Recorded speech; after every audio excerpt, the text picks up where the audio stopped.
Hello guys, welcome back to my YouTube channel. Prakash BPM channel में आपका स्वागत है।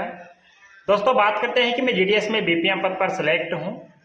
जो भी जानकारी दूंगा वो सही और सटीक जानकारी दूंगा, कोई भी गलत जानकारी आपको नहीं देंगे। जी हाँ दोस्तों, आप हमारे चैनल पर नए हो तो चैनल को सब्सक्राइब कर लीजिए और वीडियो को लाइक कर दीजिए। दोस्तों, आज बात करेंगे कि जीडीएस में जो ये रोल आउट है उसके बारे में बात करेंगे और बात करेंगे कि अभी ट्रांसफर के बारे में भी बात करेंगे। आप वीडियो पर बने रहिए।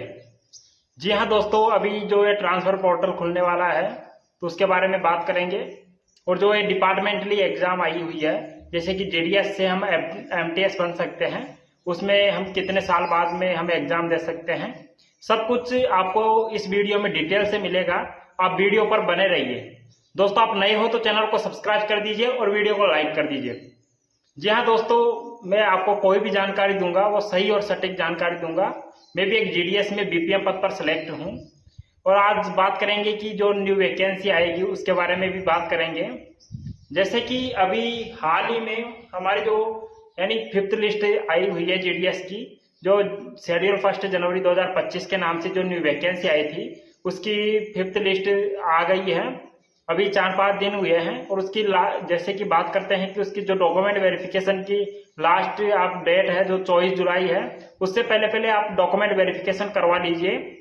अगर आपने डॉक्यूमेंट वेरिफिकेशन नहीं करवाया, अगर आपका नाम आया है मेरिट लिस्ट में, तो आप डॉक्यूमेंट वेरिफिकेशन करवा लीजिए 24 जुलाई से पहले पहले, अन्यथा आपको रिजेक्ट कर दिया जाएगा।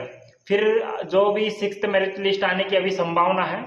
जैसे कि बात करते हैं कि जैसे कि अगस्त के प्रथम वीक में आपकी 6th मेरिट लिस्ट आ जाएगी। अगर 6th मेरिट लिस्ट आती है तब तो जैसे कि बात करते हैं कि हमारे जितने भी वैकेंसी खाली है, जितने भी पद खाली है, उनका डाटा इकट्ठा कर लिया गया है। जैसे ही हमारा जो डाटा होगा वो जितने भी हमारे पद खाली है, बीपीएम के पद खाली है या एबीपीएम के पद खाली है या डाक सेवक के पद खाली है, सभी की जो हमारे जो यानी उनका डाटा इकट्ठा कर लिया गया है और हमारे जो हेड ऑफिस होते हैं वहां भेज दिया गया है। बात करते हैं कि इस बार न्यू वैकेंसी आएगी या नहीं आएगी। जी हाँ दोस्तों, आपको भी पता है कि जैसे कि जेडीएस की जो वैकेंसी है वो साल में 2 बार आती है। जैसे कि हमारी जो एसएससी सीजीएल होती है या एसएससी सीएचएसएल वैकेंसी होती है, जैसे कि एसएससी जो डिपार्टमेंट जो न्यू वैकेंसी निकालता है वो साल में 2 बार वैकेंसी निकालता है। जैसे कि नेवी वाले हो गया, वो इंडियन नेवी होती है, वो भी साल में 2 बार वैकेंसी आती है। उसी प्रकार यानी जेडीएस की जो न्यू वैकेंसी आती है वो साल में 2 बार वैकेंसी आती है। एक तो आपको जनवरी में उसका नोटिफिकेशन देखने को मिल जाता है और एक यानी जुलाई अगस्त में आपको नोटिफिकेशन देखने को मिल जाता है। इस बार जो एग्जाम जैसे कि बात करते हैं जो न्यू वैकेंसी थी वो डिले हो गई है। बात करते हैं कि अभी न्यू वैकेंसी का कुछ प्रोसेस है, जो अभी न्यू वैकेंसी आएगी या नहीं आएगी उसके बारे में बात करते हैं।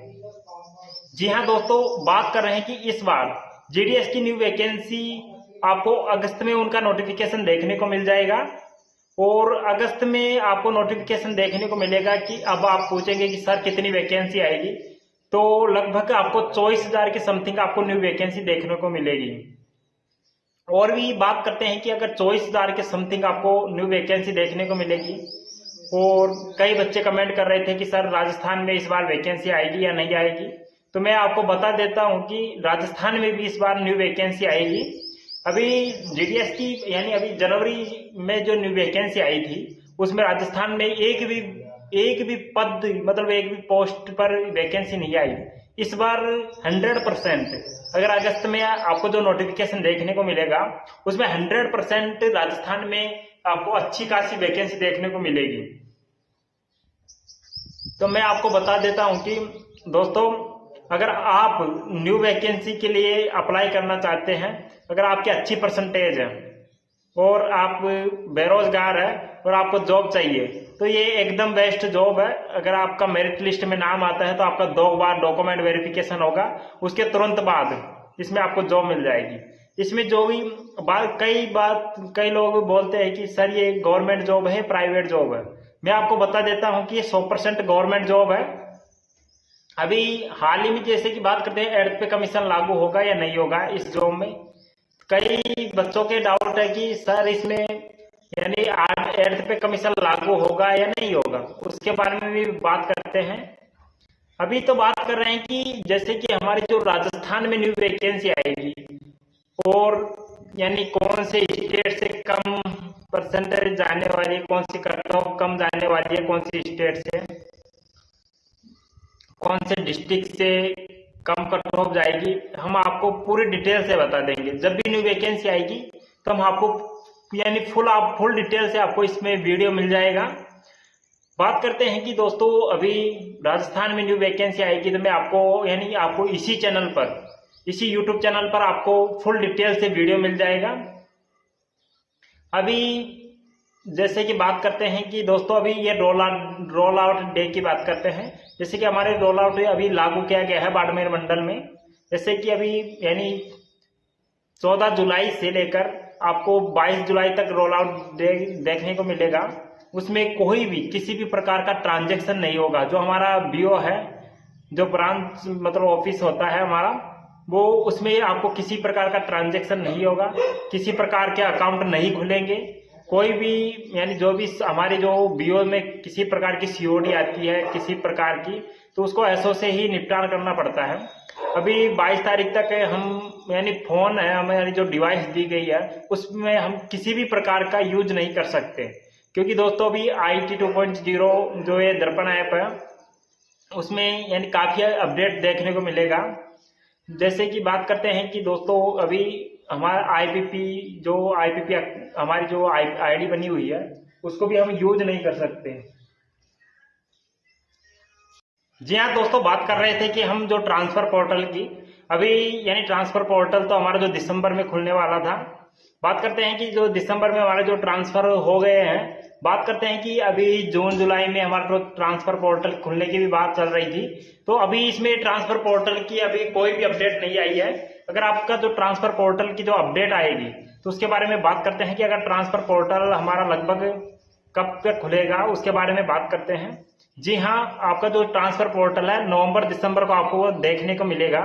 बात करते हैं कि कई बच्चों के डाउट है कि सर हमारी जो वैकेंसी आई है उसमें लगभग हमारा जो अभी जुलाई वाली जो वैकेंसी आएगी, जैसे कि जुलाई 2024 वाली वैकेंसी आई है उसमें हमारा सिलेक्शन हुआ है, तो हम भी इसमें फॉर्म मतलब इसमें जो ट्रांसफर पोर्टल खुलेगा तो उसमें अप्लाई कर सकते हैं, नहीं कर सकते।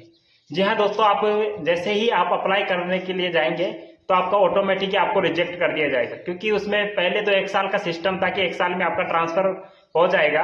तो अभी इस बार से हमारे जो 2 साल का कर दिया गया है, 2 साल में आपका जो ट्रांसफर पोर्टल खुलेगा तो आप जब तक आप इलिजिबल ही नहीं रहेंगे तो आप कैसे फॉर्म उसमें भर सकते हैं। जैसे ट्रांसफर पोर्टल खुलेगा तो हम उसमें लगभग आपकी जो ज्वाइनिंग है, लगभग आपको ज्वाइनिंग को लगभग 2 साल हो गए हैं, तब तो आप आराम से उसमें ट्रांसफर पोर्टल खुलेगा तो आप आराम से उसमें फॉर्म यानी फिल कर सकते हैं। अगर आपका जो नाम आ जाएगा तो आपकी अच्छी बात है। वैसे आप 2 साल अगर आपके कंप्लीट होते हैं तभी आप ट्रांसफर पोर्टल खुलेगा, तभी आप उसमें फॉर्म अप्लाई कर सकते हैं। जब तक आप फॉर्म अप्लाई नहीं कर सकते उसके अंदर आपको ऑटोमेटिक रिजेक्ट कर दिया जाएगा। बात करते हैं कि दोस्तों अगर आपका जो ट्रांसफर पोर्टल खुलेगा और अगर आपको 2 साल हो गई है तो आप उसमें फॉर्म अप्लाई कर सकते हैं। अब बात करते हैं कि जो डिपार्टमेंटली एग्जाम होते हैं, बात करते हैं कि अगर हम जीडीएस कर्मचारी है, जितने भी बीपीएम हो गए, एपीपीएम हो गया, डाक सेवक हो गया, जो सभी जितने भी जीडीएस कर्मचारी है वो अभी जो न्यू वैकेंसी आई है डिपार्टमेंटली एग्जाम आई हुई है, मतलब डिपार्टमेंटली जो एमटीएस की वैकेंसी आई हुई है उसमें फॉर्म भर सकते हैं नहीं भर सकते। उसके बारे में काफी बच्चों को यानी संख्या हो रहा है कि सर हमें ये बताओ कि हम फॉर्म अप्लाई कर सकते हैं। अगर आप हमारे जो लगभग हमें 7-8 महीने हो गए हैं ज्वाइनिंग किए हुए या 1 साल हो गई है ज्वाइनिंग किए हुए, तो हम फॉर्म भर सकते हैं नहीं भर सकते। जी हाँ दोस्तों, इसी के बारे में बात करते हैं। अगर आपको यानी 7-8 महीने हुए हैं या 1 साल हो गई है तो आप इसमें फॉर्म अप्लाई नहीं कर सकते, क्योंकि जो ये जीडीएस की जो डिपार्टमेंटली जो एग्जाम आती है, मतलब जीडीएस में जो हमारी डिपार्टमेंटली एग्जाम अलग से निकलती है एमटीएस की, जैसे कि मेल गार्ड के, पोस्टमैन की, तो उसमें जब तक आप एग्जाम नहीं दे सकते, जब तक अगर आपने 3 साल, अब यानी पहले 2 साल का था अब 3 साल कर दिया गया है, आप 3 साल तक आप जीडीएस डिपार्टमेंट में यानी बीपीएम हो तो बीपीएम, ये बीपीएम है डाक सेवक के पद पर काम करो, उसके बाद आप एग्जाम दे सकते हो, प्रमोशन ले सकते हो। जब तक आप कोई भी किसी भी प्रकार का इसमें आप यानी आपका फॉर्म अप्लाई नहीं हो सकता, जैसे कि डिपार्टमेंटली एग्जाम आप देंगे तो जीडीएस की जो एमटीएस होते हैं, एमटीएस या मेल गार्ड, जैसे कि पोस्टमैन की बात करते हैं तो हमारे जो 5 साल कर दिया गया है। अगर आप एग्जाम देना चाहते हैं, आप ऐसे प्रमोशन लेना चाहते हैं, तो आप प्रमोशन लेना चाहते हैं तब तो आपको 3 साल वेट करना पड़ेगा। उसके बाद में जो डिपार्टमेंटली एग्जाम निकलेगी, जैसे कि बीपीएम की निकलती है, तो उसमें आप फॉर्म अप्लाई कर सकते हैं। जी हाँ दोस्तों, बात करते हैं कि अब जीडीएस की बात करते हैं कि एमटीएस की तो सैलरी यानी जो लेवल फर्स्ट में आती है, बात करते हैं कि जो सैलरी की बात करते हैं कि हमारे जो जीडीएस में जो बीपीएम है, ये बीपीएम है और डाक सेवक है, उनकी सैलरी अभी प्रेजेंट टाइम में क्या है और 2026 में उनकी सैलरी क्या हो, कितनी बढ़ोतरी होने वाली है, उसके बारे में बात करते हैं। जैसे कि आपको वॉइस क्लियर आ रही होगी। बात करते हैं कि दोस्तों जो बीपीएम होता है, ये बीपीएम होता है और डाक सेवक होता है। तो बीपीएम की जो सैलरी होती है, बेसिक सैलरी आपको पता ही है, बीपीएम की 12,000 होती है और ये बीपीएम होता है उसकी होती है 10,000। बीपीएम होता है branch post master, branch post master की बेसिक सैलरी 12,000 होती है और असिस्टेंट ब्रांच पोस्ट मास्टर या डाक सेवक दोनों की सेम सैलरी होती है, 10,000 रुपये बेसिक सैलरी होती है। बात करते हैं कि जो बीपीएम होता है उसकी जो हमारा जो डियरनेस अलाउंस मिलता है, डीएम बोलते हैं उसको, जैसे कि डीए हमारा लगभग अभी के प्रेजेंट टाइम में 6,600 रुपये डीए है। जैसे कि अभी 2% बढ़ोतरी भी हुई थी डीए में, उसी प्रकार हमें जो बीपीएम होता है ब्रांच पोस्ट मास्टर, उसको ऑफिस अलाउंस में मिलता है। ऑफिस अलाउंस 250 रुपये ऑफिस अलाउंस की मिलता है। जो भी इन हैंड हमारी जो सैलरी बनती है, बीपीएम की एक सैलरी बनती है 18,800 रुपये, यानी इन हैंड अकाउंट में आ जाती है। और 50 रुपये जो यानी वो जीआईएस के कुछ ऐसे काट लेते हैं, वैसे कटौती होती है हर बीपीएम के, सभी को लास्ट में मिल जाएगी बस जितने भी पैसे कटते हैं वो। तो बात करते हैं अगर आपने पीएलआई करवा रखी है तब तो आपके पीएलआई के भी 900 कुछ रुपए कटते हैं। वैसे अभी मैंने पीएलआई नहीं करवा रखी है तो मेरे अभी पैसे नहीं कटते, मेरे लगभग 18,800 रुपये अकाउंट में आ जाते हैं। बात करते हैं कि जो बीपीएम होता है और एबीपीएम की बात करते हैं तो एबीपीएम की 15,000 के समथिंग सैलरी हो जाती है। और अभी के टाइम में जो एबीपीएम होता है उसके बहुत ही मजे हैं दोस्तों। जिनको भी बात करते हैं कि जिन एबीपीएम लोग हैं, जैसे कि एबीपीएम है, तो उनको ये डाक बिट सिस्टम अभी लागू किया गया था, यानी लगभग थोड़े दिनों पहले बाइक वाला सिस्टम। जैसे कि बाइक वाले सिस्टम में लगभग 3.75 के समथिंग पैसा मिलेगा पर किलोमीटर के हिसाब से। जैसे कि यानी आपको उसमें डाक लाना है, ले जाना है, ये वाला सिस्टम लागू किया गया था। तो उसमें हर कैंडिडेट को लगभग 1 किलोमीटर के 3.75 रुपये ऐसे देंगे। तो इस हिसाब से आप लगभग डेली के लगभग 300-400 रुपये वो आएंगे, तो अच्छी खासी इनकम हो जाएगी। 15,000 रुपये सैलरी प्लस में आपकी जो 10,000 हमारे जो ये जैसे कि आपको डाक ले जाना और लाने का काम है वो, उसमें लगभग आपके 4-5 हज़ार का पेट्रोल जल जाएगा, तो 5-6 हज़ार आराम से उसमें ऐसे बच सकता है। जी हाँ दोस्तों, वैसे सैलरी की बात हो चुकी है। प्रमोशन की बात मैंने बता ही दिया है कि प्रमोशन अगर आप लेना चाहते हैं, जीडीएस से एमटीएस लेना चाहते हैं, पोस्टमैन लेना चाहते हैं, तो आप 3 साल या 5 साल आपको जॉब करनी पड़ेगी। उसके बाद में आप डिपार्टमेंटली एग्जाम दो और प्रमोशन ले सकते हो। दोस्तों मेरा तो गला ही सूख गया है थोड़ी देर। जी हाँ दोस्तों, मैंने आपको इसमें जो जीडीएस का जो बीपीएम का काम होता है वो मैंने पहले भी आपको बता दिया गया है। और जो अभी यानी जो एबीपीएम का काम होता है वो सब कुछ मैंने आपको बता दिया है। बात करते हैं कि हमारी जो 2026 में कितनी सैलरी होने वाली है एर्थ पे कमीशन लागू होने के बाद में। जब तक यानी एर्थ पे कमीशन लागू होगा इस बार हमारा, यानी जितने भी जीडीएस कर्मचारी हैं उनका सभी का एर्थ पे कमीशन लागू होगा।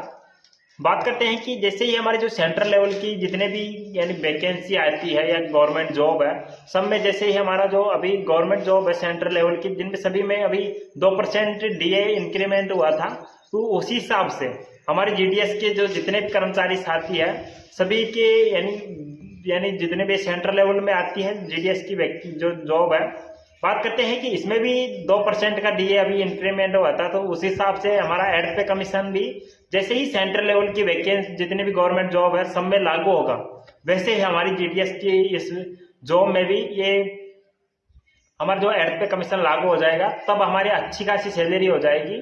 बात करते हैं कि फिटमेंट फैक्टर पर, यह सबसे महत्वपूर्ण योगदान तो फिटमेंट फैक्टर का ही रहेगा। यानी सभी की सैलरी में अभी जैसे कि फिटमेंट फैक्टर लगभग आपका अच्छा खासा बढ़ जाएगा, तब तो आपको आराम से जो बीपीएम होता है उसकी सैलरी लगभग यानी 35,000 से लेकर 40,000 तक आपकी सैलरी बन सकती है।